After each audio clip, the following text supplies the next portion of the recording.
Hey, how's everybody doing? Just a couple quick thoughts for you as far as your small groups go for this week. Nothing crazy. Again, we're kind of in this little bit of a lull. But one thing I want to highlight for you. So stay tuned. I'm going to go through your study stuff and then do that at the end. And forgive me, I kind of have a little bit of cough going today. So your study, we're going to be on study number 18. The questions to kind of work through, start off with question number 7. Well, before you do that, again, read the passage like usual with the students, and then kind of breeze through questions, maybe like 2 through 4. Just kind of make sure the kids are getting it.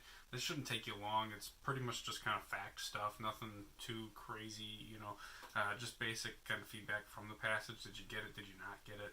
Not a lot of discussion there. So don't feel free if like one kid answers and you're like, great, move on. No. I start at number 7. Number 7 asks, how can Christians bring the greatest hope to the many causes in our world? We live in a world full of causes, whether that's cleaning the oceans, rights for the unborn, or if that's, women's rights, if it's, human trafficking, you name it, all right? There's causes across the board that many people, non-believers, even sometimes are leading the way in those. But how can Christians bring the greatest hope? And why do these other causes, why do they fall short from meeting the deepest needs of the world and humanity today? And the answer to that is the gospel, right? The resurrection of Jesus Christ, the good news that comes, because we can fight for causes day in, day out. We can make some progress in those, but if the gospel message is not part of it, they're still going to be falling short. So, that said, talk through that with the kids. Try to lead them to that. Don't just say, hey, the gospel's why. Try to get them to understand that and to give that answer. And then maybe talk through, if you think it's a good benefit for your group, what is the gospel? What's the gospel message? Why is that the best news? Why does that bring the most hope?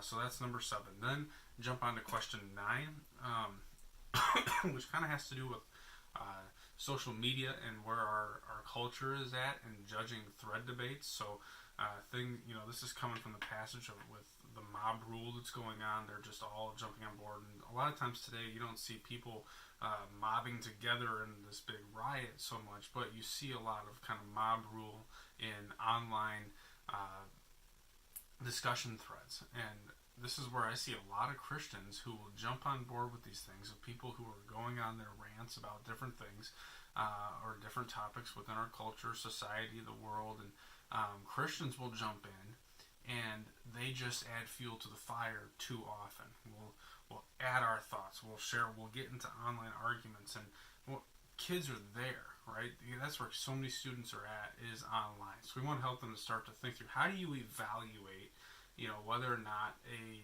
discussion thread is worthwhile in getting involved in. Is it going to be something where you're going to have a good chance to persuade somebody, or is it just kind of a useless, as far as wisdom goes, medium in order to engage in some of those discussions, or how can you do it well? So that's a good question just to kind of hit on. And then question 10 is just a very personal question. How have you seen God working in your life? How have you seen God working in your life as a leader? Being able to share that and help kids understand, because a lot of times they may sit there and be like, I've seen God work in my life. What does that mean? What is it? How do I know if I've been seeing God work in my life? So think through, in your life, how you've seen God at work.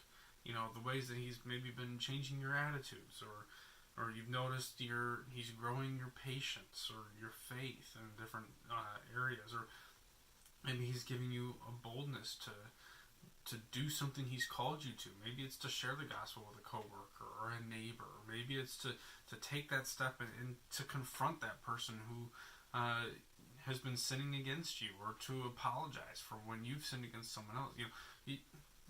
It could be many different things, but sometimes kids may need some help in getting to that landing spot.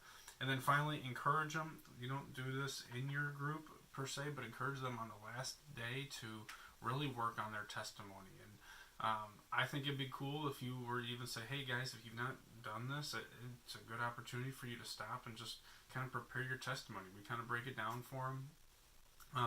a good chance for them to just reflect on what God has done in their life. And then as leaders, a great thing could be to say, hey, I'd love to read your testimony. You don't have to share it in front of the whole group. You don't have to share it in front of the youth group or the church right now.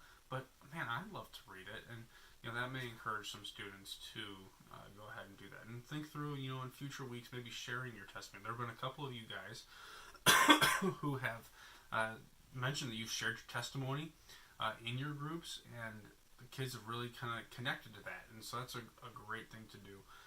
As well. So John Elwood, I hope that you are still awake and not fallen asleep yet, but I have one last thing I want to kind of get to real quick, and that is the Ignite conference that's coming up in April.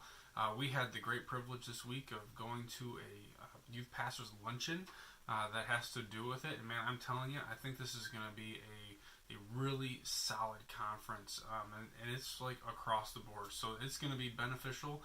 Not just for students, but even us as leaders. There's lots of different things they're going to be talking about that we can learn from.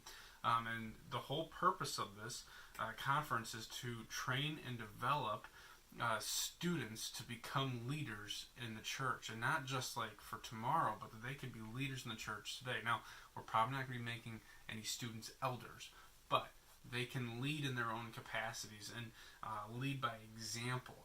And man, I'm telling you, tons of great topics coming. There are so many workshops, and they said they're not even done yet. So I would encourage you, we will be talking more about this on Wednesday, but get excited about the Ignite Conference. It's going to be at Harvest New Beginnings Church over in Oswego. It's going to be a great time, I'm sure of it. So it's coming up in April. Anyways, that's it. Ignite, word of the video. And we will look forward to seeing you guys on Wednesday. And man, keep rocking it. You guys are doing a good job. Love it. And